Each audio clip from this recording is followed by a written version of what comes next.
Hello everyone and welcome back to the Cyclocross Social Podcast. Today we'll be talking about the fifth round already of the Superprestige and it took place in Boom. With me here to do that, as usual, are Twan. Hello. And Issam. Hey everybody. Today it was the time. We have waited for this, I think, at least for 2 months.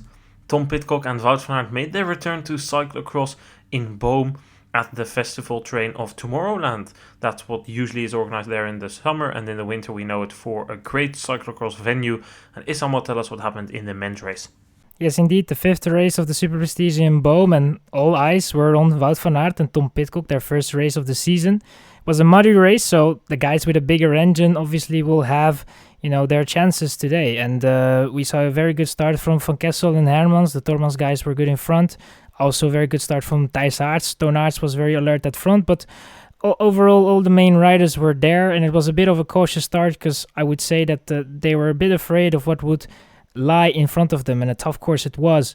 The question was how long it will take for Van Aert and Pidcock to be at the front, and, well, there's a very short answer for that. It was 1 lap. Within 1 lap, Van Aert and Pidcock were able to be in the top 10, and even at the first 3 to show themselves there up front. And in the second lap, Van Aert puts even the guys under pressure. On the hill, he goes all the way to the top without going off his bike. The others cannot really do that. Only one able to follow is Toon Aerts, and also has a chance to take over from Van Aert. Then makes a small mistake, has a smaller gap, and wants to compensate in one of the notorious descent of Boom, and that didn't really go well. He crashes there, and then Van Aert is alone.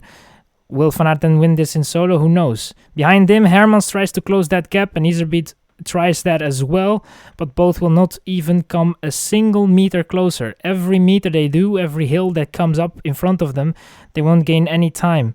And at the end of the third lap, the gap is already 51 seconds to Quinten Hermans, 51 seconds. Aerts goes yet again in pursuit and tries to close that gap, but that doesn't really help either. The gap goes from 51 seconds to 1 minute 30 and even grows to a whooping 1 minute and 55 seconds. Aerts makes the second tumble in the pursuit, and in the penultimate lap, it looks like the Paul 1000 guys of Michael van Toornout and Eli Iserbyt will find themselves and the rest of the podiums and fill that up. But in the last lap, Aerts and Van der Haar had a very strong last lap and were able to take second place for Toon Aerts and third for Lars van der Haar. But in the end, that was not close enough, not even a little bit of a dominated performance from Wout van Aert, who was able to win at his return first race of the season. I still can't believe what I saw during the race. I mean, in our preview podcast we said, okay, we expect Van Aert to compete for a podium, but Aerts and Iserbyt should be better. But, wow, I mean, I did expect that the expectations for Van Aert and Pidcock would be downplayed, but, I mean, Van Aert had a cold, he didn't do a lot of specific training, and then he comes to a race here and wins by 1 minute and 40 seconds, despite a crash, and this gap, he had 2 minutes at some point. It was just ridiculous. I don't really remember the last time I really saw anything like this. I mean, sure, you had Dendermonde last year, but I don't know. I'm lost for words about this performance. I don't know. I think there's nothing you could have done against this Wout van Aert because it's just insane what we saw today. Yeah, I'm in my opinion, this is it's a very, very good Wout van Aert that we saw, and I said it myself in the preview podcast, and I think we all shared that idea that we kind of knew that Van Aert would be good. We knew that he had a chance of fighting for a podium, because normally when Van Aert returns into the field, he's always good. There's not, like, he doesn't really have an off day. He has his days where he's not really that good, but he always can compensate that. But today he was just, there was nothing they could do. His running was on point. His technique was all good. He made that one mistake in the 6th lap in that descent, but I guess almost everybody had their tumble, or at least had the moment there. So, that was nothing really major. But overall, it was just a very good race, very controlled. He was a bit lucky, the position, how he got in, I guess. I think Toon Aerts could have followed him a little longer, I would say, but overall, it was just so strong, so good, and Indeed, it makes you a bit speechless, this kind of performances.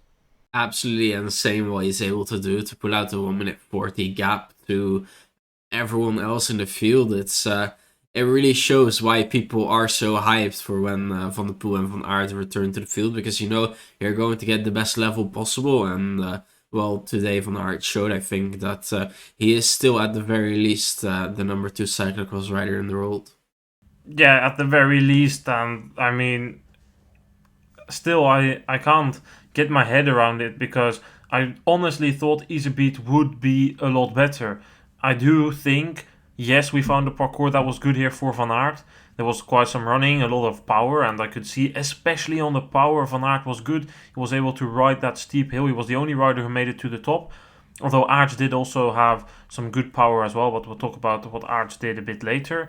But first, all attention on this performance of Van Aert. I personally think this is one of his top 5 or maybe even top 3 cross performances he's done in his career. Personally, I think Valkenburg was the most insane ride he did, the World Championships there. Of course, Dendermonde last year as well, but Dendermonde last year, that was like a perfect parcours for him. There was so much running, and Van Aert excels in running, and at some point the gaps there were huge, but that was a different situation than this. This is Van Aert coming into the field. He didn't have any preparation for this, or, well, he maybe trained, he obviously trained for it, but no race rhythm, nothing. And I don't think that Aerts or anyone could have done anything against this, but in my opinion, the others did make it very easy for Van Aert and Pidcock to get a top-class result here. Last year, when we saw Van der Poel come back, we saw rapid starts at the front, Van der Poel needing to come back and have 25 seconds, a deficit of 25 seconds after one lap, and then you need to pick that up. But the start today, the first lap, was more like a reckon than a serious pace. There were still 20 riders like in one group after the first passage of the finish line. And this way, you will nobody could have beaten Van Aert. That's the number one point. But next week in Val di Sole, Van Aert and Pidcock will start even further back because we use the World Cup rankings. And then, in my opinion, it's an absolute must for Iserbyt and Aerts and the likes of Hermans as well to have a rapid start and at least try and do something, because we saw today an incredible performance by Van Aert, and if you want any chance, that's basically the only thing you can do. Yeah, I think so, but it's, the Tabor race was a faster race. It was a race wherein it is differences are already a little bit smaller. Yeah, this is a kind of race where you go into Reckon and you do the Reckon lap, you feel how it is, and you're like, okay, this is a tough race. I need to make sure that I don't blow up. There's already the 5th race in the Superprestige, so the likes of Iserbyt and Aerts don't want to make big mistakes because the points difference is very close. It's now only 2 points, even though that Iserbyt didn't really have the result he wanted, I would say.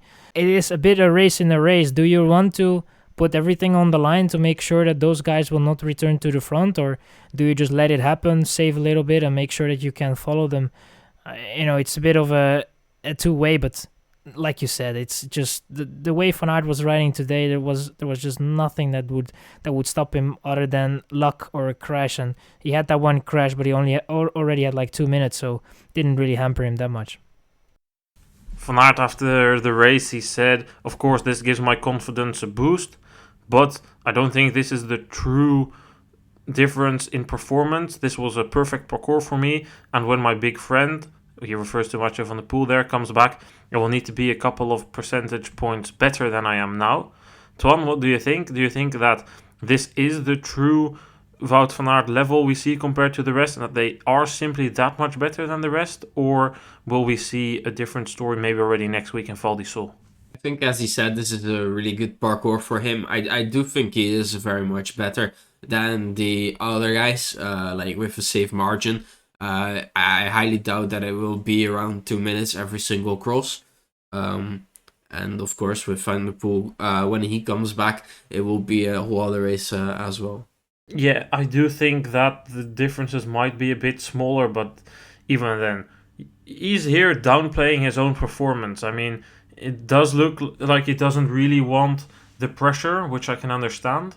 But, I mean, if the gap was maybe 40 seconds or something, then I could have accepted this, and then I could have thought, okay, well, by the looks of it, we'll see something different next week when the parcours suits him less. But does a parcours make 2 minutes difference?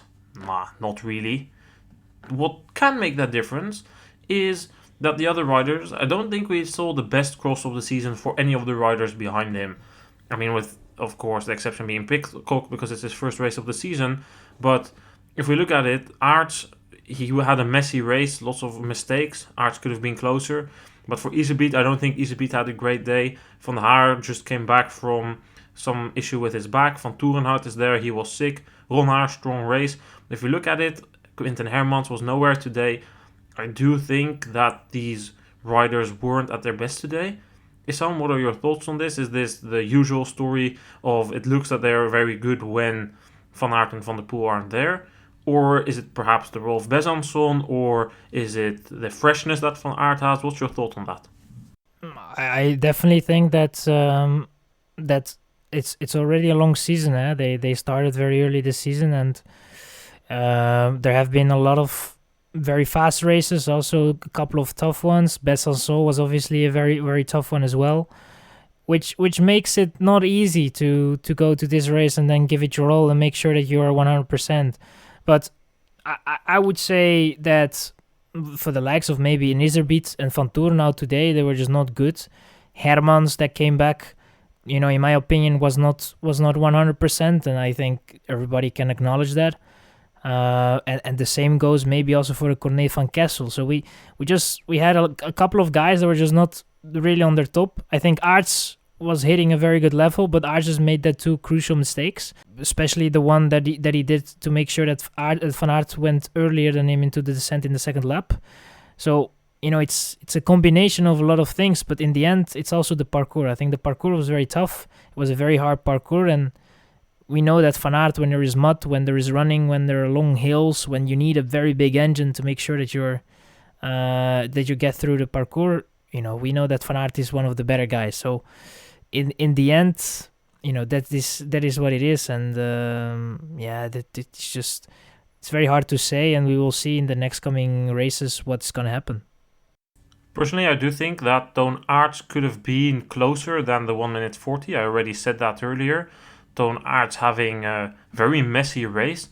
Twan, what did you think of the race of Toon Aerts? Tell us a bit about his mistakes and what you think led to them. Just a bit struggling, maybe trying to push it a little bit too hard in the wrong places, and on a very tricky parcours like today, you're going to have to pay for that, unfortunately for him. Personally, I think it was maybe a bit over-eager of Toon Aerts. He was actually able to follow Wout van Aert when Wout van Aert launched his eventually deciding attack, but then he got caught up with his bike in the net, and then we came to this very tricky downhill. A couple of seasons ago, we saw Arzoufi also struggle there. She crashed there whilst being in the lead, and now we saw Toon Aerts taking a lot of risks, crashing, losing 10-15 seconds there with just one crash. Later on, his teammate Pim Ronhaar thought all or nothing. You saw that crash of Ronhaar in that downhill coming from miles away, and then Aerts overreacted and crashed there as well, eventually ending second. What did you think about that, Issam?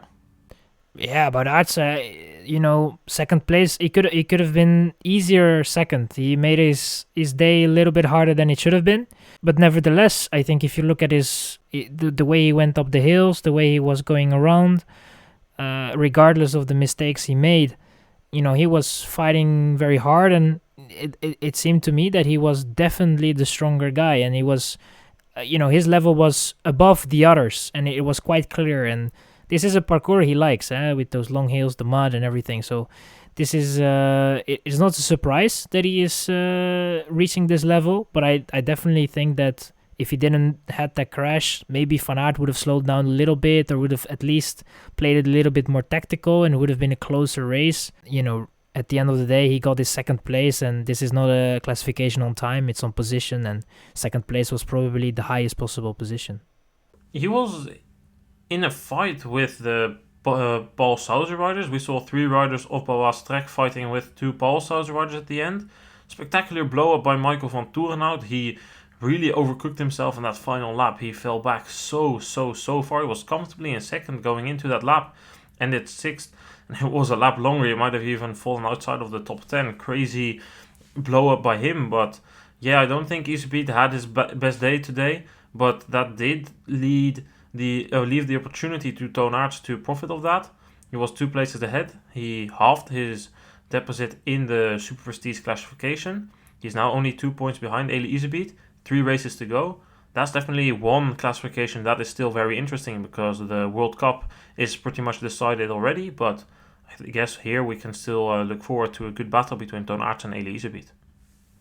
Let's talk here a bit about our final podium sitter, Lars van der Haar, who ended 3rd. Do you guys have any clue where he was in the beginning of the race? Because I only saw him pop up like in the second half of the race. He disappeared. I don't know where he came from, but very good comeback ride. Yeah, I think he struggled a little bit at the start. I was really looking for the jersey of Pidcock at the start. I could find Van Aert quite easily, actually. But during the process of trying to find Pidcock, I got distracted by the jersey of Lars van der Haar many times. Just like riding outside of the top 10, it was a very bad start for him indeed. And good that he managed to do this recovery ride. Let's run down our entire top 10 then. We had, of course, the podium of Van Aert, Aerts and Van der Haar. Behind that we saw Iserbyt ahead of Ronhaar van Toerenhout. Then we come towards Tom Pidcock in 7th, 8th place for Mees Hendricks ahead of Thijs Aerts, and 10th place goes to Corné van Kessel. Let's first start with 2 riders who had another strong showing, both Dutch, both under 23, Pim Ronhaar and Mees Hendricks. Any comments on their races? I mean, we can conclude that Ronhaar and Mud is a combination that is set in heaven. They love each other too much, I would say, because it seems like every time we go in those kind of races, those type of races, he can find some percentages that he cannot really find in faster races, and that there's nothing wrong with it. I mean, it's amazing to see a guy like that being very good in that, and he was able to, he was aggressive, especially for someone that's only 20. He tried to take initiative in the race, was a couple of times in front. So overall, very strong. And for Hendricks, a bit of the same. He was, we could see him around with Pidcock in the last couple of laps of the race, and he was also going very strong. A little bit, I would say, weird way of going downhill in that descent there in Boom, going off his bike very early. I would say the knees. His knees will complain about that after the race, but overall it was also a very good performance from him. And for guys that are so young, a very hard parkour, they are able to manage it very well. Yeah, that downhill certainly hurt some knees and especially some ankles. I remember a shot of Hendricks last minute hopping off his bike at top speed. I hope somebody can look at his ankles tonight, because those will definitely be sore tomorrow. Luckily for them, there's no race tomorrow, so they can give those ankles a bit of rest. But it was certainly a challenging parkour. And for Ronhaar, I think Ronhaar also took too many risks. I said that earlier. But overall, 5th in the mud just shows Ronhaar is living up to the potential. We know he has finally sorted his back problems that he had earlier this season, so good to see him up there. However, he almost did cost Twan and Issam that podium by taking too many risks. I mean, I think we can conclude that when he was in the podium position, he just took way too many risks. You saw that crash in that slippery downhill come from miles, but then literally miles away. You saw he was never going to make that corner. And in the end, he is lucky to beat or still have Twan and Issam on the podium, because I think that if Twan and Issam had really gone over Ronhaar, that there would have been a bigger issue at the Boas Trek Lions. Twan and Issam very strong. We heard some noises that he was very strong on training this week, and it seems to have rubbed off on his teammates as well, as they have 3 men in the top 5 and a 4th in 9th position. A very good race weekend, race for them here. Yeah, definitely a strong showing by them. Now we still have to mention Tom Pidcock. We haven't talked about his return at all, or we've briefly mentioned him, but what did you guys think of the first race of Tom Pidcock back? Better than I remember him doing last year, which is certainly encouraging at the very start. But yeah, it was nothing really that special. Happy to see that he can stick around like the front, but didn't quite have it yet today. Yeah, I could definitely see Pidcock was a bit rusty. He made that one crucial mistake in the downhill. He crashed there. Personally, I think he could have ended on or just off the podium without that crash, because that broke up his rhythm, and today rhythm was very important. Lucinda Brandt, the winner of the women's race, said it. You can only ride one pace if the temperatures and parcours are like this. You can only go for one steady pace, and if that pace is broken up, then you're in trouble. And we saw that with Aerts.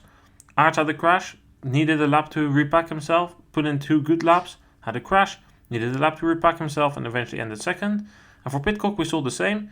He needed a couple of laps to get into the rhythm, get into the groove. Then he got going, made that mistake, needed a couple of laps again to get going, and then finally he still managed to overtake Mees Hendricks and also come relatively close still to Michael van Toerenhout. So I think overall Pidcock, not a bad comeback. What do you think we can expect from him the coming weeks, Issam? Yeah, it depends. I mean, I have a feeling that it will only go uphill from here, because I have seen, there are definitely a lot of positives that I have seen from Pidcock, and it was also a bit expected. We said it already that he has the tendency to struggle a little bit coming into the season. He obviously had a longer off period than Van Aert had. Van Aert could really train in his period when he went off the road bike, and Pidcock didn't really have that luxury. Obviously had something with his knee, was not able to touch his bike for a couple of weeks, I would assume, and then went back on it again. And that is obviously not the most amazing preparation going into your first race of a cyclocross season. So I think overall, he showed that he was able to go with the best, and I would assume that going into the next couple of races, we will only see improvements. So, yeah. I think Pidcock might be a tad disappointed by his result here today, but there were certainly way more disappointing riders today. Hermans and Laurens Sweeck are the first ones. Any comments on Quinten Hermans? Really started off strong in the race, of course, but didn't find his footing, I guess. And, it was a very disappointing end result indeed. Yeah, maybe blew up a bit or lacking rhythm. Of course, there could have been an issue we don't know about. But Laurens Sweeck never got into the race, first of all. He had a bad start, was not even in the first big group of 20 riders, ended 19th. Issam, what do you make of this for Laurens Sweeck? Well, I mean, you don't need a lot of maths to understand that was not a really good result. And I don't know, okay, it's not really a parkour where we can expect a lot from Sweeck, a lot of running, a lot of climbing and stuff. So he's not really a fan of that. But this is just not really going well. Obviously, he skipped very early in the season the United States races, and we thought that was a tactical decision, something that will pay off later on in the season. But we don't see much from that, and it's becoming a little worrying. Let's hope that he can find his rhythm back, that he can, fight back and have some better results. And, it's not the end of the day if you have one off day, but you don't want to have too many of them in this season. Certainly not. Laurens Sweeck, of course, last weekend also didn't have the best weekend of racing. Apparently he's been a bit sick, but let's hope that things improve for Den Laurens, as they call him in Belgium. However, last name that we have to mention here, Ben Turner, who has made the move to Ineos following January 1st, so is about to make that move. He's riding with Pidcock the cross races, both from the Trinity team previously. 12th place today. I think that's a very good performance. His best result was 11th in Dendermonde, now 12th here at his comeback. I would be very happy with that if I was Ben Turner. Yeah, excellent performance, and that with the very first race of the season is just a very good way to get underway in the cyclocross season. It should be a great bit of motivation for him to see what levels he can reach. I hope Ben Turner can get into the top 10 often with Tom Pidcock. Probably for Turner as well, it's going to take some time for him to get into a rhythm as well within cyclocross. But I do hope to see him come forward. But for him, the same goes as Van Aert. The parcours was very good for him.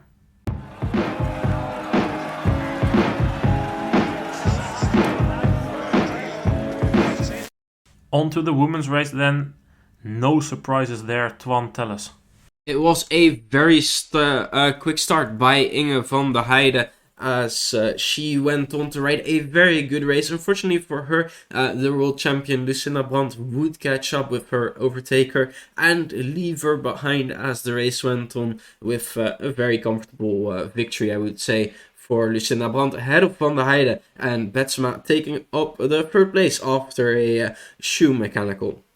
We said it in our preview podcast, only bad luck could stop Lucinda Brandt. No bad luck for her today. I mean, is there anything we can say except that she was just the strongest today once again?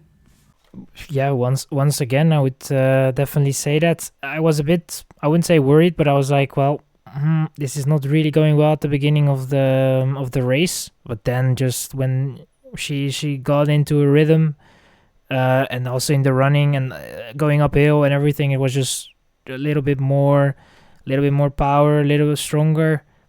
And then there's just not a lot you can do about it. We joked about it last week, and we said that only bad luck is gonna be stopping her, but it's coming to such a point, and it doesn't mean that nobody's able to beat her. I definitely have a feeling that on some parcours it's just gonna be very easy. It's gonna be doable for other women to beat her, and I think with the return of Vash and Vos, it's definitely gonna be also a little bit more difficult. But at the moment, there's just not a lot you can do about Brandt.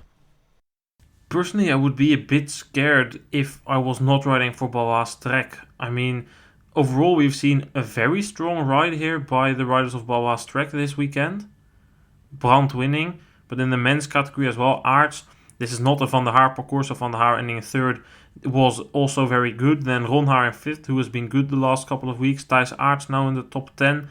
Outside of the top 10, there are also some other riders of the Baloise Trek Lions who are doing fairly okay, or in the youth categories, but they are going on a training camp of almost 2 weeks as they skip Essen and Val di Sol. If they come back a few percentage points better than they are now, I would seriously be scared how good these riders will be in the Christmas period. Maybe it's something for someone like Betsema to think about. What can she do to improve herself? I mean, she did have that shoe issue. Following that shoe issue, she kind of kept up the pace with Brandt. She didn't lose that much, but Brandt was also not giving her everything anymore. But I do think Betsema would have been a worthy opponent of Brandt today, but I don't know. I feel like Betsema is lacking a bit of form the last couple of weeks.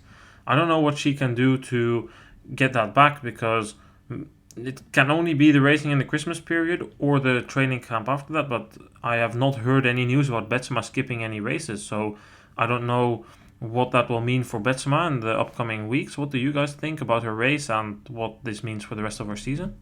I think Betsema is really missing that. Yeah, she's just missing a few percentage points, because even if she is like able to equal Brandt, she needs to drop her, because she can't really go to the line with her, maybe even into the last lap with her.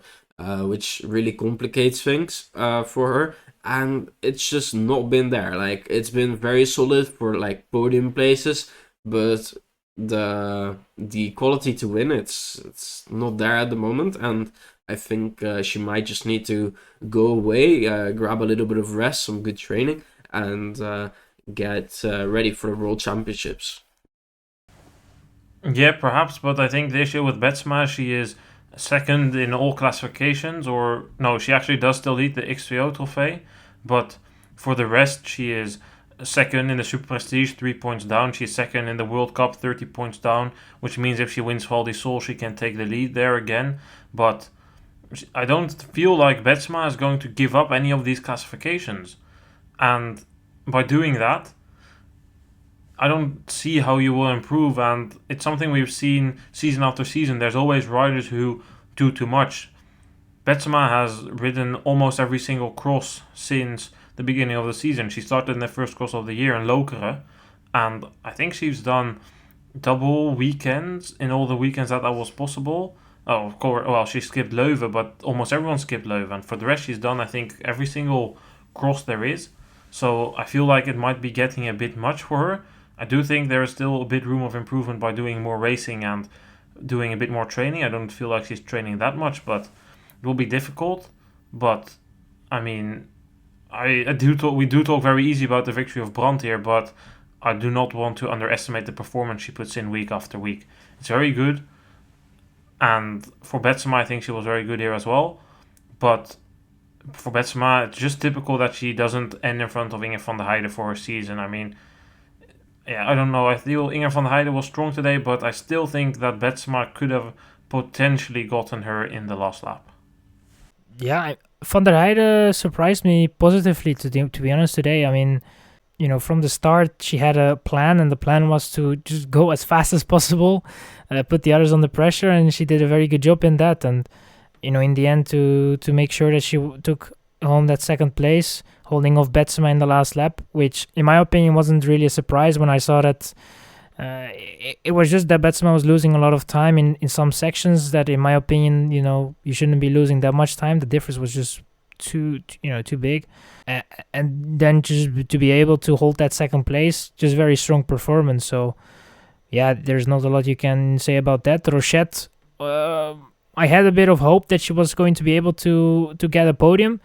But in the end, it was just, not really enough in the tank. For a long moment, she was fighting with Alvarado, but then in the end, Alvarado faded completely, and Betsema came from behind, was able to take that third spot, and there was not a lot she could do. But also from her, very strong race.